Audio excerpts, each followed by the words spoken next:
Siempre escuchamos que la Universidad Nacional del Comahue ha sido una de las pioneras en la modalidad a distancia. Si bien lo hemos leído, también en artículos escritos por docentes de nuestra universidad, nunca lo habíamos podido escuchar desde la voz de alguno de los protagonistas. En este caso, tenemos la suerte de tener una profesora que trabajó en la modalidad a distancia en aquella época donde no existían mediaciones tecnológicas como existen hoy. Tenemos la suerte de entrevistar a la doctora Diana Hugo, profesora de la modalidad. Diana, contanos tu formación, en primer lugar. Bueno, mi formación inicial es, soy profesora de química, tengo algunos años antes de licenciatura en química en La Plata y después me recibí en esta querida universidad como profesora de química. Y a partir de allí me fui inclinando hacia la educación de química, es decir, las ciencias naturales, y bueno, hice una especialización, una maestría y un doctorado en la Universidad Autónoma de Barcelona.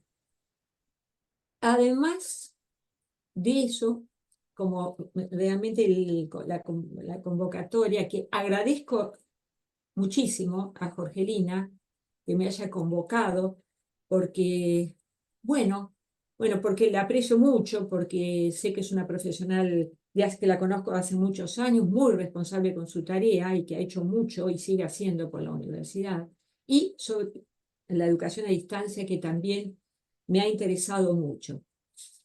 De hecho, allá por los inicios del año 1980, estamos hablando, empieza esta universidad a conectarse con un programa que había a nivel nacional en ese momento, incipiente, de educación a distancia, que se llamaba PROMEC. Bueno, la universidad, muy ávida de incorporar esta metodología, envió a un grupo de profesores, que éramos profesores, especialmente con título de profesor, o que hubiéramos trabajado en la educación media, nos llevaron a Buenos Aires varias veces y nos capacitaron en educación a distancia, cómo manejar los módulos que no habíamos diseñado nosotros, sino otros especialistas, pero sí cómo difundirlos, cómo tratar con los destinatarios, que eran fundamentalmente profesores fundamentalmente de Neuquén y algunos de Río Negro. ¿Y en qué se basaba esa capacitación? ¿Te En acordás? esto, justamente, sí, en los detalles que había que tener para manejar esos módulos, porque fue una etapa de papel, digo yo, ¿no?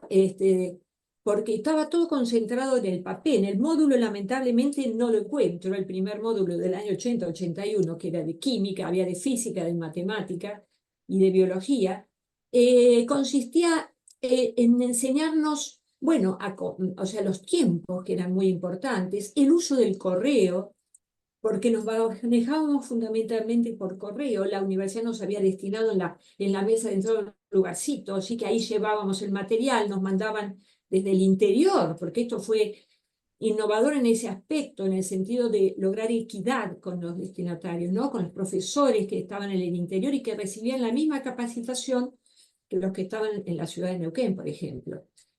Fue una experiencia, bueno, muy básica, pero tomar contacto con los consejos provinciales para que le acrediten estos cursos, que tenían un montón de horas porque eran muy complicados, o sea, no complicados, complejos, porque había actividades, les hacían hacer actividades en la casa, inclusive algunos trabajitos de laboratorio en sus escuelas. Fue algo muy novedoso y muy aceptado por la población destinataria, que eran nuestros docentes. No así, sin embargo, por nuestros pares universitarios, porque no veían en la educación a distancia algo que realmente podía ser valioso, porque consideraban que la educación tenía que ser presencial. Esto de a distancia era como que bajaba el nivel educativo. Yo creo que con el tiempo esta idea fue cambiando. De hecho, te tenemos a vos, y hay, bueno, tenemos una plataforma para la universidad, PEDCO, que están usando muchos profesores. Pero en ese momento teníamos resistencia. Aparte nosotros, todo el trabajo que yo hice y otros compañeros fue siempre paralelamente al dictado de nuestras cátedras, o sea que no estuvimos abocados el 100% a la educación a distancia. Pero fue el primer paso. Estos módulos, que eran grandes, en blanco y negro, no eran demasiado atractivos. Ardua tarea de enviar este material, recibir los tiempos, las evaluaciones, las corregíamos nosotros, le mandábamos una devolución, todo por escrito, a veces por llamadas telefónicas también, pero bueno, no existían las internet en ese momento. Y las actividades que corregían eran todas las actividades que traía el cuadernillo o algunas Sí, había de autocorrección. en general eran todas las que ellos tenían en el módulo, las que corregíamos nosotros. No había mucho trabajo de autorregulación de los aprendizajes en ese momento. Pero bueno, es el primer contacto que la universidad empieza a abrir las aulas para llegar a, bueno, a los docentes del secundario, del nivel medio, que tan necesarios, que tan necesarios estaban de capacitación.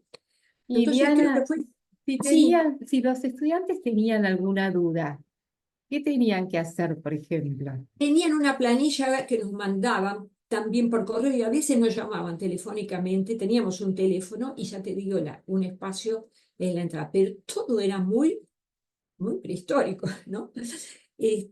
A pesar de eso, creo que fue valioso, fue un primer paso de la educación a distancia.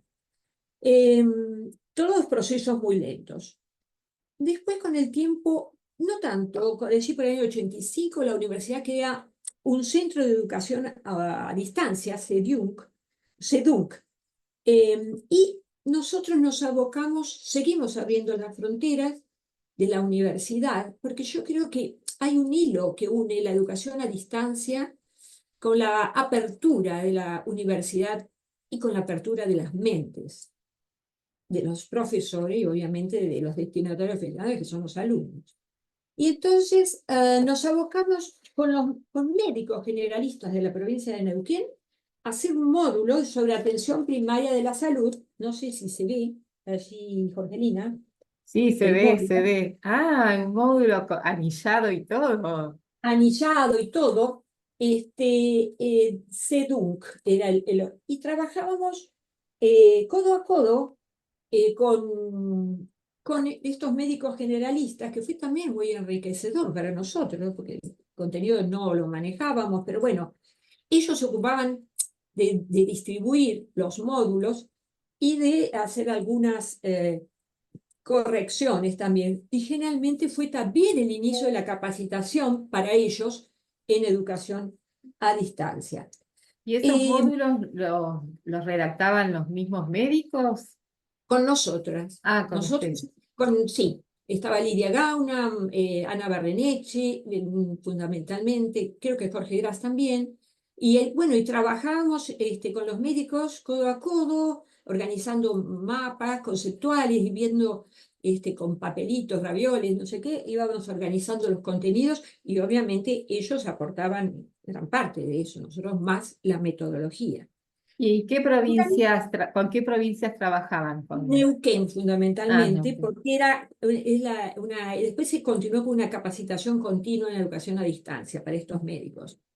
Y bueno, fue bien recibida por los médicos, fue una experiencia enriquecedora y además empezamos a trabajar el lenguaje escrito, porque yo creo que hay un eje que también atraviesa la educación a distancia, que es aprender a escribir.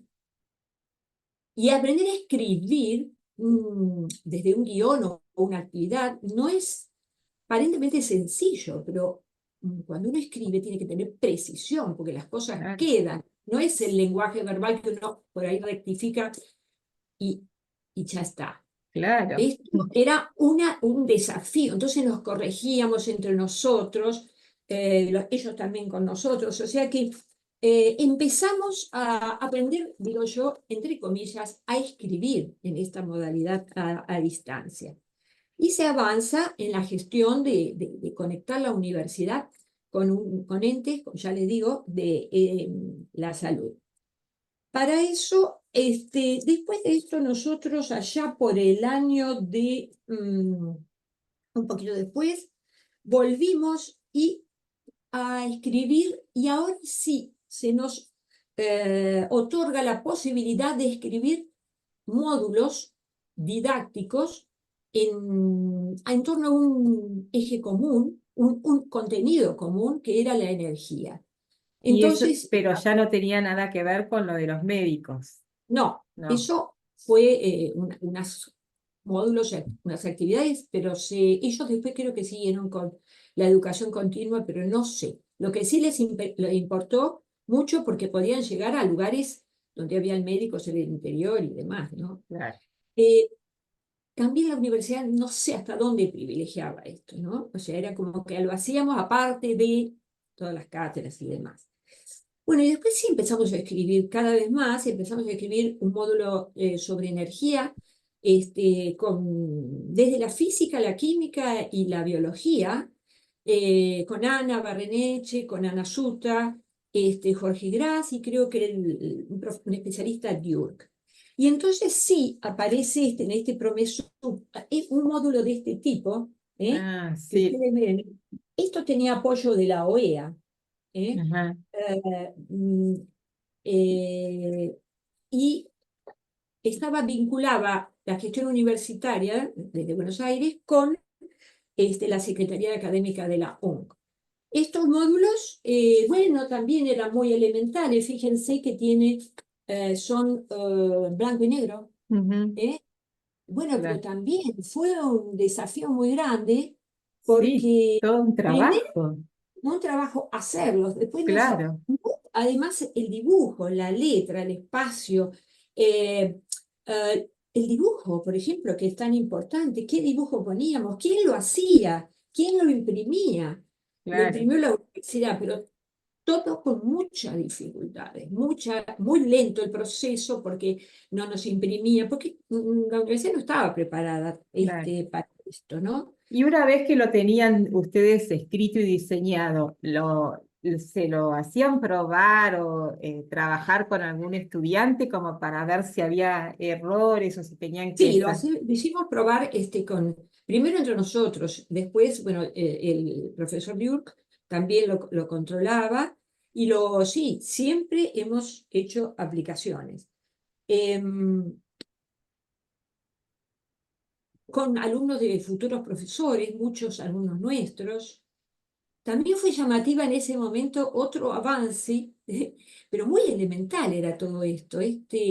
Bueno, pero ojo, que esto también abrió, porque el hecho de abordar un tema como la energía desde distintas miradas, codo a codo con compañeros, era abrir la cabeza, ¿eh? Era abrir la cabeza de abrir las fronteras de la universidad y abrir la cabeza de los futuros profesores que van a recibir esto, porque, bueno, de pronto la energía podía abordarse desde distintas disciplinas y habían aspectos que lo podía abordar la física, la química y la biología, ¿no? O sea, yo veo que la apertura que hace la educación a distancia es muy valiosa en este momento, con un mundo de cambios y vislumbrando la inteligencia artificial como viene, me parece que ha sido y va a ser muy importante.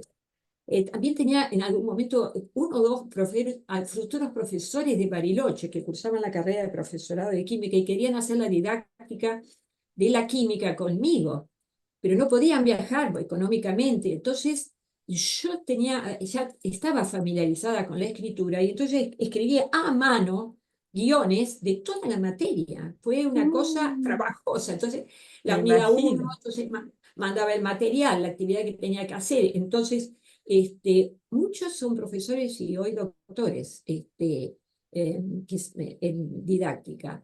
Me mandaban las respuestas, yo las contestaba, se las volvía, y cada tanto venían ellos, y creo que una vez fui yo también para evaluarlos y demás. Fue un esfuerzo de la universidad, de la facultad en Bariloche, ¿no? De la universidad, con el seccional Bariloche. O sea que Claro. también, pero era papel todavía. Hasta que por allí aparece, yo no me acuerdo bien, me parece que fue como en el 96 por ahí que aparece en la zona Internet. Claro. El primer servidor en esa época fue el diario Río Negro. Quizás Mm. los chicos jóvenes no lo sepan. De avanzada el diario de esta gente. Y yo tenía el número de suscripción 18, porque me interesaba de sobremanera esto de la Internet. Yo veía, y además porque había empezado mi doctorado en Barcelona, que en ese momento ellos tampoco estaban prácticamente estaban en sus inicios con la educación a distancia. Entonces yo viajaba, traía material impreso, entraba a las bibliotecas que ellos tienen, revistas y demás, y eso era una vez al año más o menos, pero y fundamentalmente tenían foros de discusión donde compartíamos, creo que eran los viernes a la tarde o algo así, los cursos, las discusiones con compañeros que estaban allí en forma presencial en los cursos, conmigo y algún otro que estábamos. Pero que estábamos haciéndolo a distancia, era una distancia más o menos, porque la verdad que yo no tenía otra posibilidad porque en ese momento no había doctorados en didáctica de las ciencias, cosa que después hasta logramos tener aquí en la Universidad de Comahue. Eh, Arduo también el trabajo, las conexiones de internet eran lentas, los foros no era fácil ubicarnos por las diferencias horarias, las cámaras, pero bueno, se podía, con mucho esfuerzo se pudo. El aprendizaje, yo desarrollé una tesis sobre emociones de los futuros y de los profesores de ciencia, que era un tema y sigue siendo un tema innovador porque hablar de emociones en un campo de las ciencias no se veía fue resistente y sin embargo recibió una mención especial el trabajo y varias publicaciones en España inclusive. Aprendí mucho de los catalanes, porque son muy trabajadores y me enseñaron mucho a escribir actividades, a diseñar actividades, a cómo llegar al alumno, porque no, la educación a distancia no es mandar material, ¿no? Sino cómo se llega, cómo se interacciona en forma bidireccional con los estudiantes, a miles de kilómetros de distancia, como estábamos en ese momento. Y aprendí mucho lo que es el diseño de las unidades didácticas, que ellos me enseñaron mucho, la doctora Neusa Martín y también Agustina Duris, que fue mi codirector, que está en Buenos Aires. Ellos me corregían muchísimo dentro de mi tesis, que también tenía actividades y diseño de actividades. Aprendí a hacerlas mucho y creo que son valiosísimas y se las transferí a mis estudiantes que hoy día creo que las siguen aplicando igual o mejor que lo que hacía yo, ¿no? Con distintos contenidos. Y bueno, esto también amplía mi doctorado y mi conexión con la Universidad Autónoma de Barcelona, amplió mucho la apertura de la universidad, no solamente de mi cabeza, sino de la universidad hacia una universidad europea. Pero después, con el tiempo, allá por el 2008 o 2009, aparece otro proyecto español que a mí me interesaba en la Universidad de Islas Baleares, y ellos, con apoyo, por supuesto, financiado por España, largaron un proyecto iberoamericano para crear redes, y esto de las redes empieza a ser muy valioso y muy útil. De hecho, hoy nos valemos de un montón de redes de este tipo. Pero empiezan los primeros trabajos con universidades iberoamericanas para el desarrollo de las actitudes de este proyecto que se llamaba PIERS. Perdón, trataba de detectar a través de un cuestionario, a mi gusto demasiado largo y bueno, con falencias, bueno, las actitudes que tenían los profesores y los futuros profesores y demás sobre la ciencia, la tecnología, su interacción con la sociedad, porque finalmente todos ellos querían aplicarlo a la industria y al desarrollo de un país. Sabemos que la ciencia y la educación es tan vital y esencial en el desarrollo de un país. Y bueno, trabajaba el proyecto con 60 personas, 12 grupos, yo era coordinadora de uno de los grupos y apliqué, era casi individual este cuestionario en forma a veces presencial y otras veces se existía el correo electrónico. eh, los docentes contestaban más o menos, algunos más, porque era muy largo, entonces se cansaban. Esas cosas hay que tenerlas muy en cuenta el material escrito.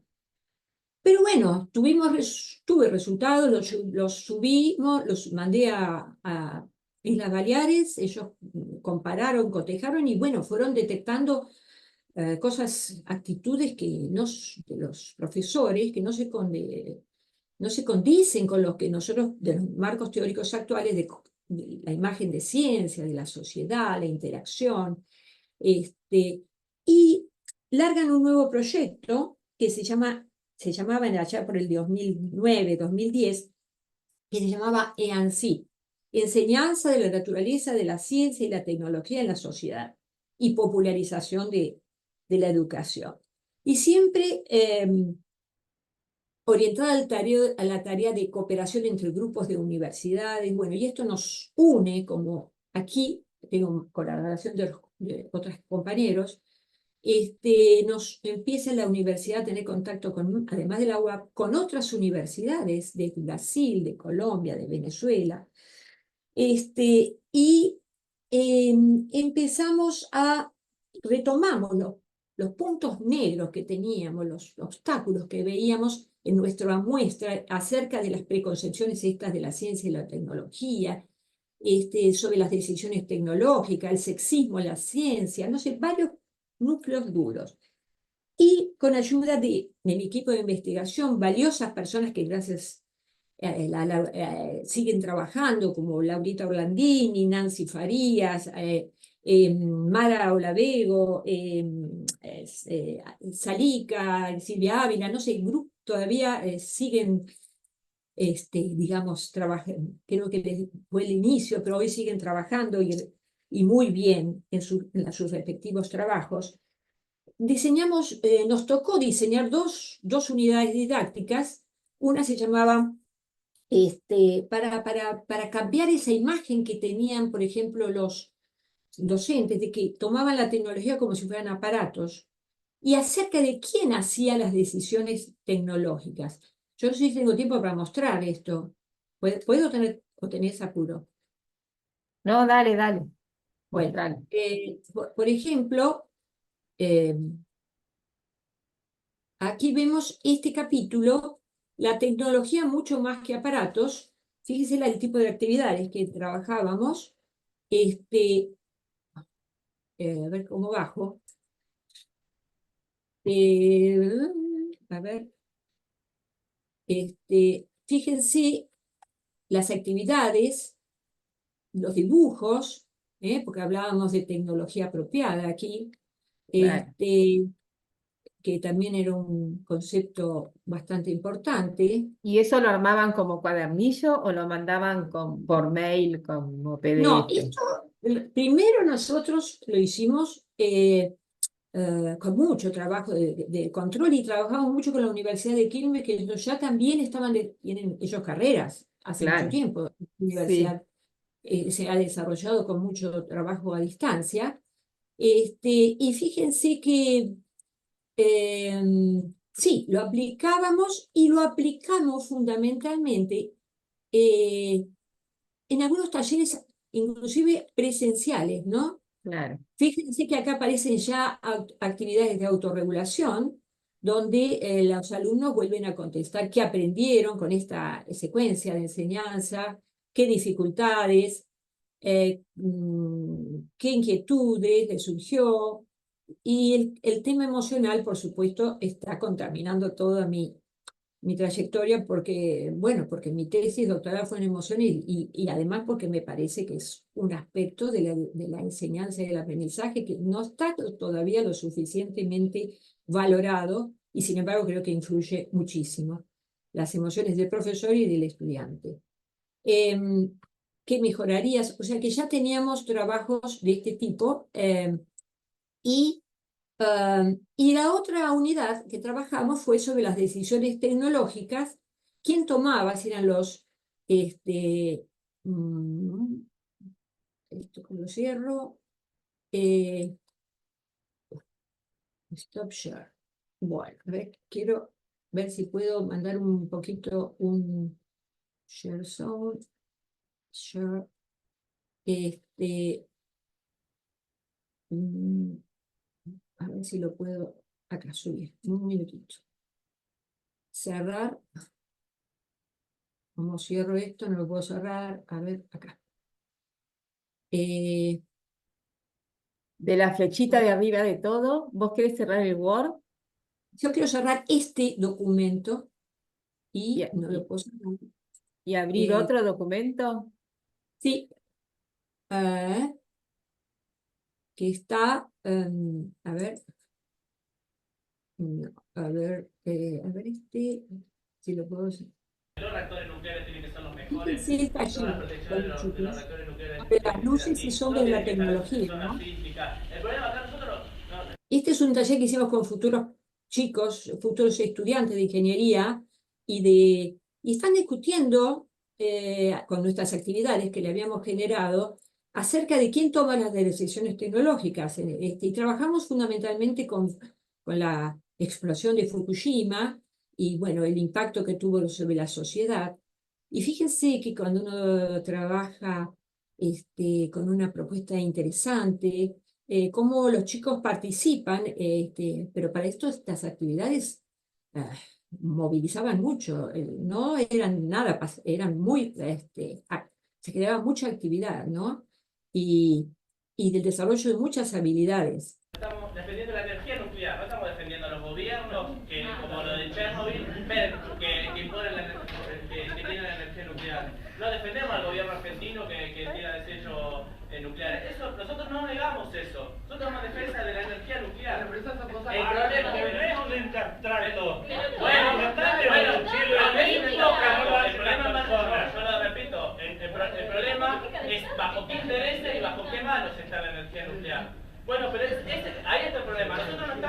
Nosotros no podemos ponernos, yo vuelvo a repetir, la ciencia no tiene ni moral ni principio. La que tiene moral y principio somos nosotros. Entonces, el que no decide invertir, el que no decide poner protecciones, el que no decide informar son los gobiernos y los empresarios. Bueno, como ven, es acalorado. Estas unidades, bueno, fueron probadas, bajadas en varios institutos, en el IFES, en la Universidad de Río Negro, y se elevaron estas a la Universidad de Islas Baleares, que era la que nos había encomendado este trabajo, y con ellos, obviamente, hicieron un libro y publicaron por vía online y demás, las unidades que desarrollamos nosotros de Comahue y otras universidades del país y de otros países. Pero bueno, para ir cerrando, creo que vos creo que me has dicho que focalizar en el cambio del rol, ¿no? Claro, Que tiene sí, con la llegada también de la tecnología educativa, cuando ingresó, bueno, en la plataforma, como vos bien la nombraste, PEDCO, ¿qué cambios hubo en tus clases? ¿Pudiste incorporarla? eh, Sí, realmente nosotros usamos mucho la plataforma PEDCO, fue un cambio importante para la universidad, colgábamos nuestros materiales, las evaluaciones, las actividades que queríamos que los chicos desarrollen, hacíamos foros, salidas de campo y demás, o sea que fue valioso y creo que fue más valioso, ya estaba jubilada yo, cuando en la época, digamos, de COVID, de la pandemia, porque se usaron mucho las aulas virtuales. Pero fundamentalmente creo que esto ha llevado a un cambio y tiene que seguir el cambio en el rol docente, especialmente en las universidades que no necesitan quizás tanto la presencialidad. Esto significa que, a mi parecer, estos chicos hoy día pueden tener cursos, de hecho hay cursos de grado y de posgrado que se están manteniendo a distancia y creo que con bastantes buenos resultados, pero yo haría hincapié que ya las clases, digamos, magistrales con separación de teoría práctica ya no van más, están totalmente obsoletas y caducas. Por lo tanto, la incorporación de algunas clases o todas presencial, perdona, a distancia parece ser un medio, una metodología muy valiosa, porque es como que solicitamos un lenguaje nuevo, el de la virtualidad, trabajan, pero tampoco, a ver, si hablamos de ciencias experimentales, tenemos que pensar que el saber hacer se hace haciendo, o sea que hay cosas que hay que hacer en el laboratorio y no se pueden manejar desde la virtualidad. Sí, creo que se puede trabajar, pero no una clase expositiva, digamos, para los estudiantes, que por supuesto tiene ventajas múltiples, ¿no? Llega a muchos, es flexible, cada uno lo puede ver o estudiar en distintos momentos, sino que hay que trabajar esa virtualidad. Esa virtualidad se trabaja, a mi entender, desarrollando actividades donde haya cooperación entre los estudiantes, donde haya desarrollo de ciertas habilidades. Para eso me parece que los docentes universitarios, quizás algunos lo puedan hacer, deben aprender a escribir esas actividades que les tienen que generar los alumnos. Actividades que sean muy dinámicas, que haya un ida y vuelta. Y fundamentalmente no creo que sea absolutamente 100% virtual. Creo que el tema de las consultorías, por lo menos lo vi también en Barcelona, empieza a ser cada vez más importante, ¿no? Esa presencialidad, alguna clase presencial también, porque no creo. O sea, yo creo que la virtualidad, si bien tiene un montón de ventajas, la flexibilidad, quizás ahora hablamos de inteligencia artificial y de la individualidad que va a generar esto, del aprendizaje de cada uno, la clase presencial o el estar face to face con el estudiante o con el grupo genera una energía y un lenguaje diferente. Es así que cuando uno da clase ante un grupo, el profesor pone el cuerpo, pone su energía, y esa energía se contagia, y la contagia a sus estudiantes, y los motiva. Y quizás después de ver tantas clases de observaciones, en las prácticas docentes que yo supervisaba de futuros profesores y de profesores, empecé a detectar cosas que solamente se logran en la presencialidad, como los docentes, a través de la mirada, iban viendo si los chicos entendían o no entendían, si tenían que ir hacia atrás o volver para atrás. Y inclusive esto de la empatía con el estudiante, yo creo que se logra fundamentalmente con las clases presenciales. Sí, Un poco totalmente. ese es mi, mi aporte, espero que pueda servir como para, no sé, recuperar la historia de las instituciones me parece que es muy importante, la historia personal también. Sí, ya lo creo que es importante porque además es escucharlo desde en primera persona, desde un protagonista como vos, como una profesora de una modalidad, en esos años donde era muy difícil conectarse con la persona y como vos decís, lo importante que es la relación entre el estudiante y el docente y bueno, cómo hacer para reemplazar esa relación del aula con tanta distancia, ¿no? Sí, es muy importante. Exactamente. es importante, sí. Creo que me alegra mucho que estés en ese lugar y que sigas desarrollando la educación a distancia. Yo creo que alguna huella debe haber quedado. Éramos muy jóvenes en esa época, y bueno, hicimos lo que pudimos en ese momento, pero bueno, fue sentando las bases y siempre con el espíritu de llevar adelante la educación, que nuestra universidad brille, porque muchos de estos resultados se llevaron a congresos nacionales, y yo he llevado a varios internacionales también.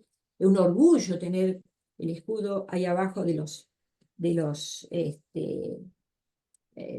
la Universidad del Comahue en las publicaciones. Era un orgullo, siempre tratando de llevar la educación por encima de los frecuentes entuertos políticos e ideológicos que lamentablemente a veces empañan el objetivo que a mi entender es fundamental en una universidad, que es la educación y fundamentalmente hacerla, como su nombre lo dice, cada vez más universal, porque de ahí viene el nombre, ¿no? Y creo que la educación a distancia universaliza, o sea, queda muy bien con este objetivo del concepto de universidad de ser universal. Exacto, sí, y de No eso, sé, en eso estamos trabajando. me parece Sí. bárbaro Ujú, sí, que sigan y bueno, si algún aporte puedo hacer puntual, estoy encantada. sí. No, y fue muy valioso Bueno, también conocer de cómo se trabajaban con esos cuadernillos que los hemos visto alguna vez en la oficina de Carlos Biur, y que lamentablemente ahora no los tenemos. no, Y bueno, yo voy a tratar de conseguirlo. Creo que mi compañera Nasuta debe tenerlo, pero no lo ubico, ujú, porque realmente tienen que quedar esas cosas. Acá no sé dónde sí, lo guardé, pero yo estos días me ayudó a limpiar un poco el papelerío que tenía guardado, porque mm, esto de desprenderse de una profesión después de casi 38 años no es tan sencillo. y no, Y bueno, se siente, y es como que uno a veces quiere retener con los papeles, los informes, los trabajos, los claro. certificados, un poquito esa vida que ya pasó. Ahora vienen otras cosas Ujú, diferentes. ujú. Así que bueno, Bueno, ese es mi, bueno, mi aporte. No sé si bueno. ojalá haya podido responder algo a tus inquietudes. No, sí, muchísimas gracias, porque siempre escuchamos y leímos que la Universidad del Comahue fue una de las pioneras en la modalidad a distancia, pero bueno, nunca habíamos tenido la posibilidad de escucharlo desde los Es un profesores que protagonista. trabajaron allá. Sí, así Seguro que que sí. más que valioso tu aporte. Así que mil Bueno. gracias. Me alegro mucho y mucha suerte, Bueno, gracias. en la tarea de ustedes y en el crecimiento de esta querida universidad. Gracias, gracias. Bueno, dejo Adiós. de grabar.